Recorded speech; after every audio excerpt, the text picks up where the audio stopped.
Ya. Selamat pagi, Nil ya. Ini hari Ibu akan jelaskan untuk praktek ya, praktek sendiri di rumah. Jadi tujuan prakteknya itu menghitung daya alat pemanas. Alat pemanasnya terserah kalian. Kalau ada yang listrik, sebaiknya yang listrik. Siapa yang enggak punya pemanas listrik di rumah? Kayak untuk kopi gitu loh ya, teko kopi atau bisa pakai rice cooker. Ada rice cooker enggak? Ada ya. Kalau ada rice cooker, pakai rice cooker aja nggak apa-apa ya. Pakai rice cooker ya. Jadi intinya gini, di pemanas itu ya. Jadi kan ada tempatnya nih. Ini tempatnya ya, tempatnya. Ini misalnya alasnya ini ya. Nah, kamu isi air. Isi air bisa pakai gelas aqua nggak apa-apa ya. Atau pakai kalau gelas aqua kan tahu volumenya sama dengan berapa ya. Volumenya sama dengan berapa. Lalu diisikan air seperti ini. Kemudian pastikan bahwa apa namanya? Airnya keadaannya sama. Jadi kalau misalnya sudah dipakai, kasih keluar atau tunggu dingin dulu. Ya, tunggu dingin dulu, baru masukkan air lagi sampai airnya mendidih. Jangan terlalu banyak, ya, jangan terlalu banyak. Nanti kamu catat time-nya sama dengan berapa. Jadi misalnya pengukuran pertama, volume air kalau pakai gelas aqua penuh, yang gelas aqua itu kan tahu volumenya berapa, ya, 400 cc kalau nggak salah. Atau kalau di rumah, mama ada gelas ukur ya. Pakai gelas ukur, nggak apa-apa. Gelas ukur yang biasa mama mau bikin kue itu kan ada ukurannya, berapa cc, berapa cc. Kalau enggak, ini air minum kan ada kan? Nah, botol air minum juga ada, berapa cc, berapa cc. Ya, jadi misalnya V1 sama dengan 200 ml misalnya, atau 200 cc sama aja ya. Ini 200 cc ya, 200 cc ini. Nah, kemudian suhunya anggaplah dengan suhu kamar. Suhu kamar itu suhu di kamarmu atau di suhu ruangan itu berapa? Kan bisa dilihat dari HP. Suhunya berapa kan? Ya, bisa. Nah, jadi ukur suhu pakai itu misalnya T1-nya sama dengan 35 derajat Celcius misalnya. Nah, kita anggap mendidih sama dengan 100 derajat Celcius. Jadi nanti T2-nya berarti sudah mendidih seluruh permukaannya ya. Berarti ini suhunya adalah 100 derajat Celcius. Lalu kamu catat time-nya. Ya, time. Waktunya itu berapa? Misalnya membutuhkan waktu 1 menit 20 detik gitu ya. Nah, itu T1. Ulanglah 5 kali pengukuran. Bisa volumenya berbeda, bisa volumenya sama, up to you gitu ya, up to you. Yang jelas keadaan dinginnya harus sama dulu ya, didinginkan dulu tempatnya supaya keadaan suhu awalnya sama. Karena kan nggak ada termometer di rumah. Ya, kalau mau pinjam termometer sih boleh pakai termometer, tapi harus dijaga jangan sampai pecah. Karena kalau pecah itu ganti itu sekitar 40.000 itu satu termometernya ya. Ada termometer. Tapi kalau enggak ya diusahakan dingin lagi, nanti kira-kira suhu anggaplah suhu awalnya adalah suhu kamar gitu ya. Seperti itu diulang 5 kali. Jadi nanti bentuk tabelnya ya, tabel hasil percobaan. Kalian bikin tabel untuk hasil percobaannya ya. Jadi yang pertama di sini tentunya adalah nomor ya, nomor percobaannya ya. Itu kan ada nomor 1, nomor 2, nomor 3, nomor 4, nomor 5 kan. Yang terakhirnya ini kan biasanya kita pakai sigmanya ya, jumlahnya. Kemudian yang pertama kita ukur tadi apa? Suhunya ya. Oh, volume dulu. Oke, volume ya. Volume. Kemudian berikutnya adalah suhu ya. T1 mau pakai ini nggak apa-apa ya. T1 berarti pakai suhu mutlak ya. Kalau pakai suhu mutlak itu berarti tambah 273. Apa-apa. Sama aja sih, ya nggak ada masalah. Kemudian di sini berarti T2-nya. T2-nya berapa? Ya, T2-nya pasti 100. Gitu. Yang dilihat lagi adalah time-nya, waktunya. Ini sama dengan berapa? Nah, kemudian massa daripada air, kamu ingat rumus. M itu kan sama dengan apa? Rho dikalikan V kan? Rho-nya itu kan sama dengan 1000 kg per meter pangkat 3 dikalikan volumenya. Misalnya tadi sama dengan berapa? cc itu kan cm pangkat 3 kan? Misalnya 100 cm pangkat 3. Nah, berarti ini sama aja dengan 1000 kg per meter pangkat 3 dikalikan dengan 100 kali 10 pangkat minus 6, di sini meter pangkat 3. Maka meter pangkat 3-nya kan hilang. Ya atau iya? Ya, berarti sama dengan 10 pangkat min 1 kilogram. Begitu ya, seperti itu. Ini kan minus 3, ya oke cocok. Atau sama dengan 100 gram. Jadi sebetulnya udah langsung sih. Karena kan massa jenisnya kan sama dengan 1000. Jadi kalau misalnya 100 cc, ya berarti massanya sama dengan 100 gram. Seperti itu ya. Jadi kalau 200 cc berarti massanya langsung 200 gram. Nah setelah itu nanti kalor jenis, kan kamu tahu berapa kalor jenis air? Kalor jenis C. C sama dengan apa? Berapa? 1 kalori per gram derajat Celcius. Ini kan sama aja dengan 4,2 joule. Ya. Ini kalau ubah dari kalori ke joule kan kalikan 4,2. Ya. Ini per gram derajat Celcius. Jadi sama aja dengan 4.200 joule per kilogram derajat Celcius. Jadi di sini ada rho-nya nih. Ya, rho-nya berarti semuanya sama, ya. Lalu habis itu kalian cari apa lagi? Cari Q-nya nih di sini. Q. W sama aja dengan Q. Q-nya berarti MC delta T. Berarti tambahkan dulu delta T deh. Ya, kamu pakai delta T-nya dulu di sini. Delta T, ya, baru di sini pakai Q-nya, ya. Jadi di sini Q atau W nggak apa-apa, di sini daya. P-nya itu berarti sama dengan apa? Q dibagi dengan time. Dapat dayanya. Nah, setelah itu berarti kita memerlukan lagi apa? Daya pangkat 2 untuk menghitung kesalahan relatif kan. Jadi kita hitung kesalahan relatifnya lagi, berarti kita tambahkan satu kolom lagi ya, kita tambahin. Oke, seperti ini. Berarti di sini kamu langsung tambahkan P pangkat 2. Ini semua kamu bikin di Excel aja, nggak apa-apa ya. Nah, terus kalau udah, ya dicari. Langsung ke Excel aja, gampang ya. Nanti setelah ini dijumlah dulu. Yang perlu dijumlah itu hanya P-nya aja. Ya, P dengan P pangkat 2. Yang lainnya nggak perlu. Ya, yang lainnya nggak perlu. Jadi yang perlu dijumlah hanya ini. Ini dengan ini. Yang ini berarti adalah sigma daripada P. Ini berarti adalah sigma P pangkat 2. Terus cari lagi delta P-nya. Delta P sama dengan apa? 1/N dikalikan dengan akar dari 5 ya. Ini karena kan ini percobaannya kan ada 5 ya. 5 dikalikan dengan sigma P pangkat 2 dikurangi sigma P dipangkatkan 2 dibagi 5 dikurang 1 berarti dibagi 4. Ini adalah delta P-nya. Kemudian kamu cari lagi P rata-rata. P rata-rata itu berarti sigma P dibagi dengan 5. Setelah itu carilah kesalahan relatif berarti sama dengan delta P dibagi dengan P rata-rata kita kalikan dengan 100%. Nah, jika kesalahan relatif nilainya kurang dari 4 berarti cukup valid ya. Cukup valid datanya ya. Oke, nanti kamu sajikan berarti untuk P-nya maka datanya adalah P rata-rata plus minus delta P. Ini tentunya dalam watt ya satuannya ya.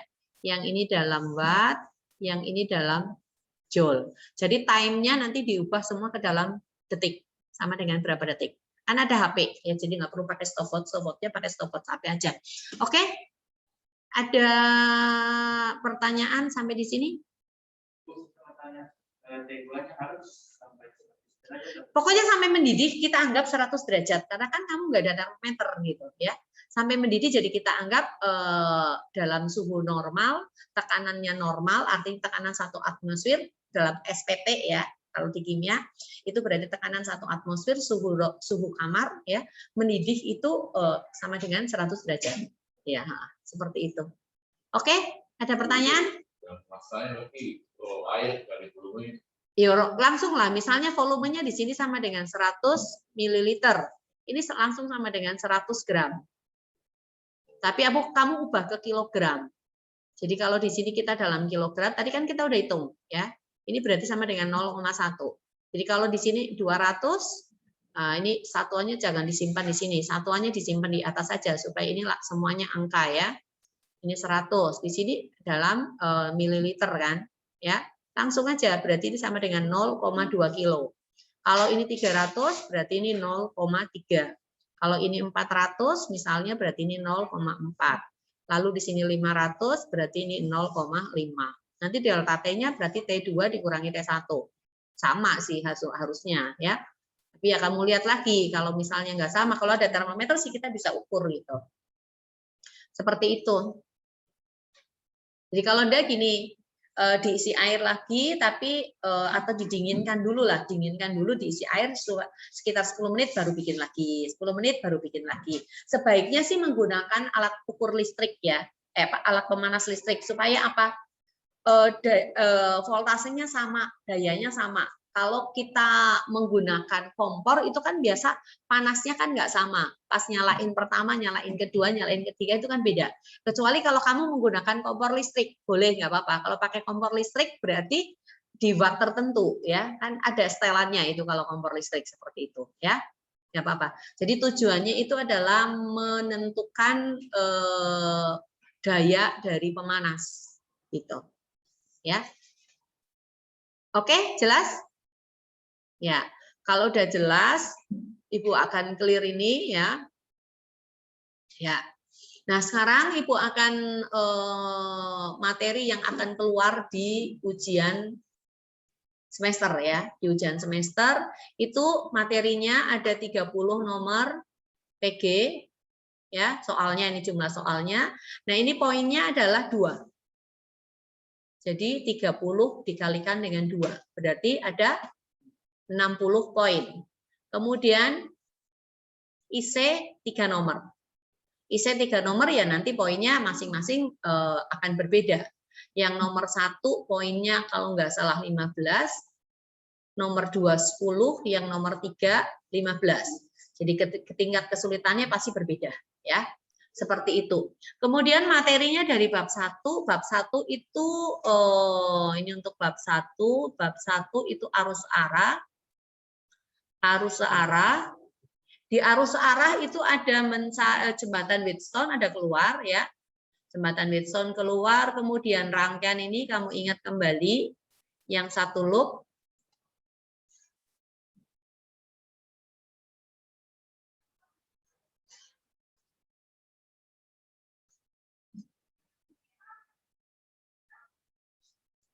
Ya, misalnya seperti ini, ada titik A, titik B, titik C, titik D, di sini R1, ini R2, R3, R4, lalu ini adalah R5. Bisa mencari I, bisa mencari V. Ya, V-nya ya pasti antar 2 titik, bisa AB, bisa AD, bisa BC, bisa DC. Ya, seperti itu. Kemudian ada lagi yang rangkaian yang 2 loop. Ya, kamu ingat ya. Cuma pasti rangkaiannya nanti beda-beda ya.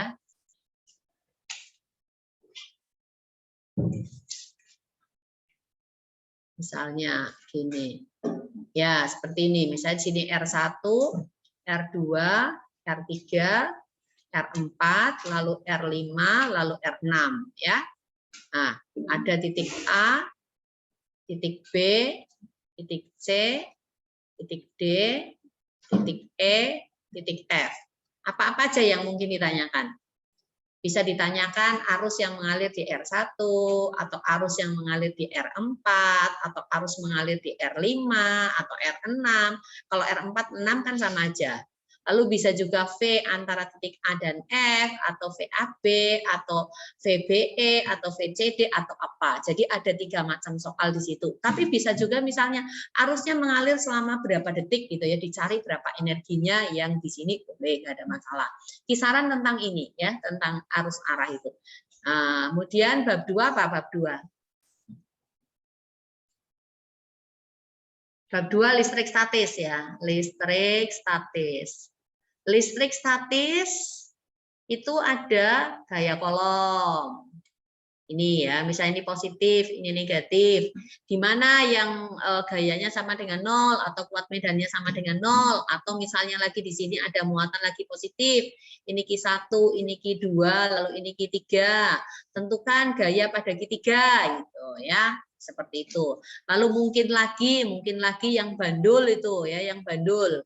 Ya, yang bandul misalnya dia seperti ini, kemudian di sini ada muatan, jaraknya berapa, ditanyakan misalnya berapa kaki ini atau tegangan talinya atau masanya dan lain sebagainya. Ya, lalu mungkin lagi yang dalam di persegi ini ya, seperti ini, di sini ada muatan, di sini ada muatan, ini ada muatan, ini ada muatan, ini muatan. Lalu misalnya dicari berapakah kuat medan di sini, E-nya sama dengan berapa, atau F-nya, ya kisaran-kisaran tentang ini. Lalu berikutnya adalah rangkaian kapasitor, ya. Nah, rangkaian kapasitor nih, ya.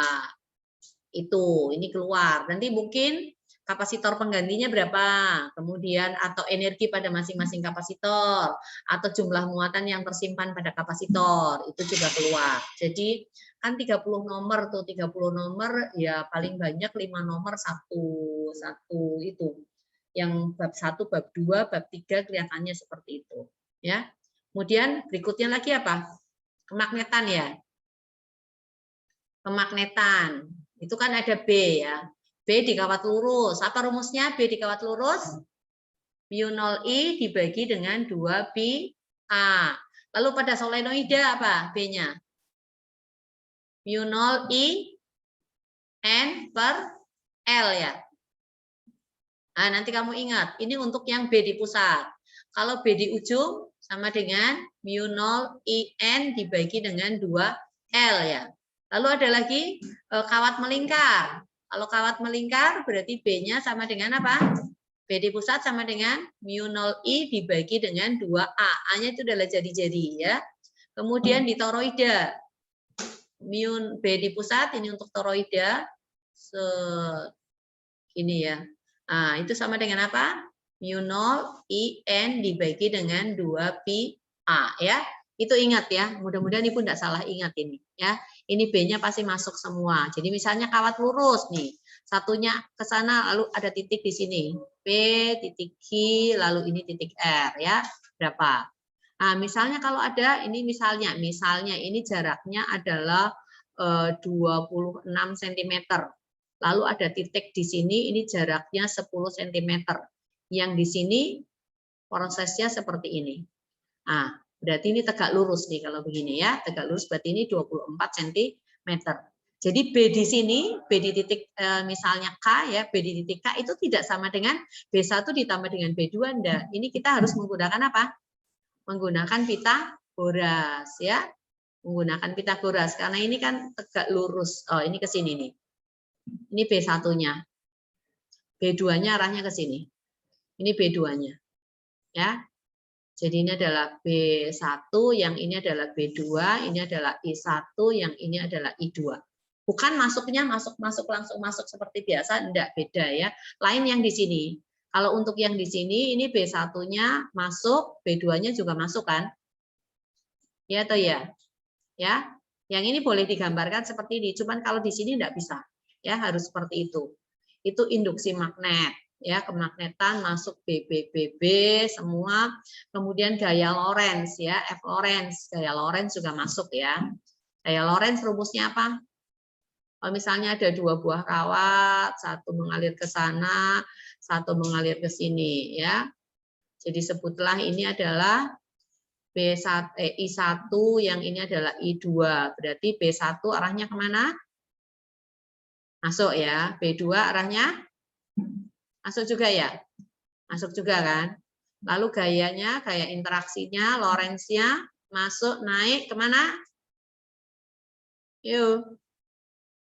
Ke kiri. Kemudian yang di sini masuk turun berarti ke kanan. Ini adalah F Lorentz-nya. F Lorentz, F Lorentz. Berarti ini akan tolak nolak.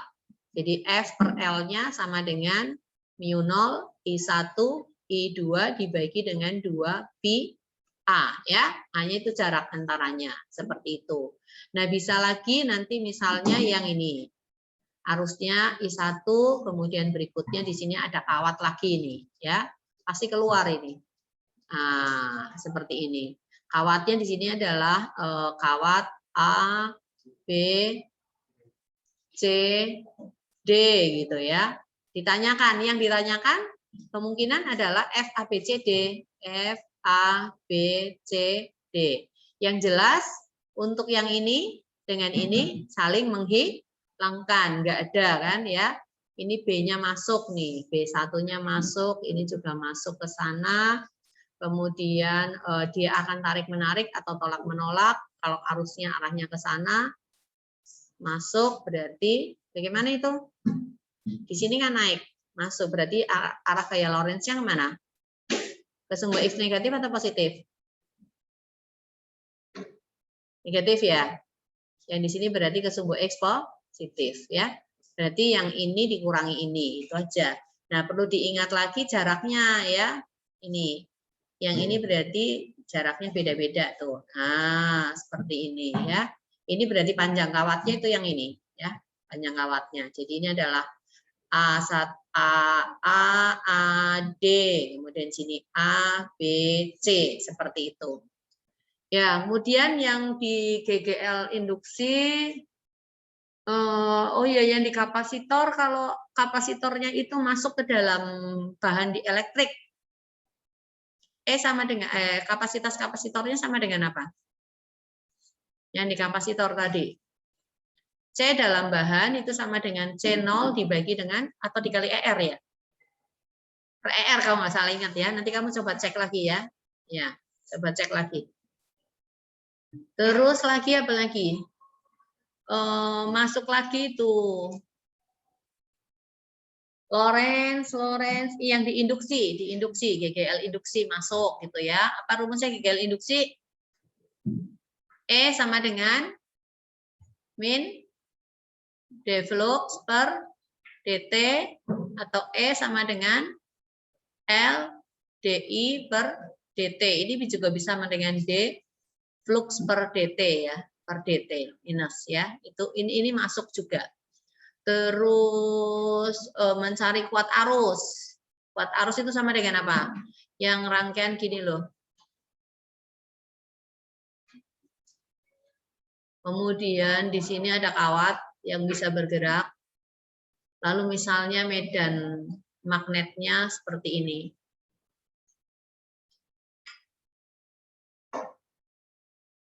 Ya. Ini ada R. Ini bergerak dengan kecepatan C. Misalnya di titik P, di sini adalah titik Q, ya. Arusnya kemana? Ya, arusnya kemana? Arahnya. Yang perlu kamu ingat apa? F Lorentz itu berlawanan dengan V. Berarti kalau V-nya ke kanan, maka Lorentz-nya begini. Kalau ini masuk, berarti arusnya naik dari Q ke P. Tapi kalau turun, ya kamu tinggal balik.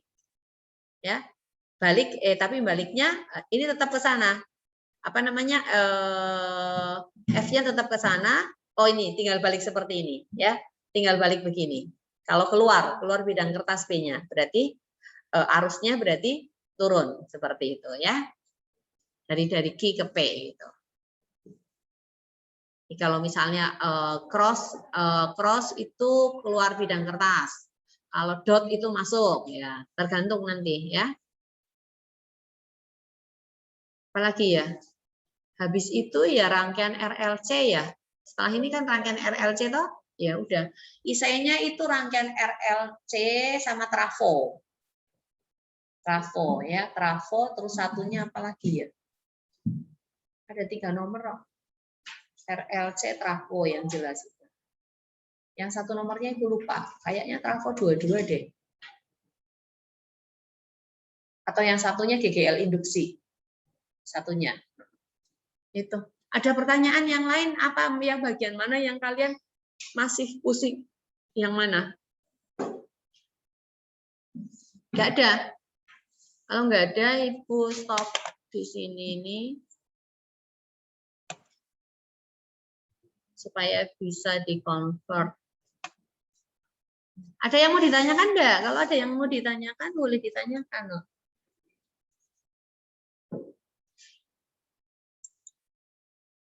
Oke.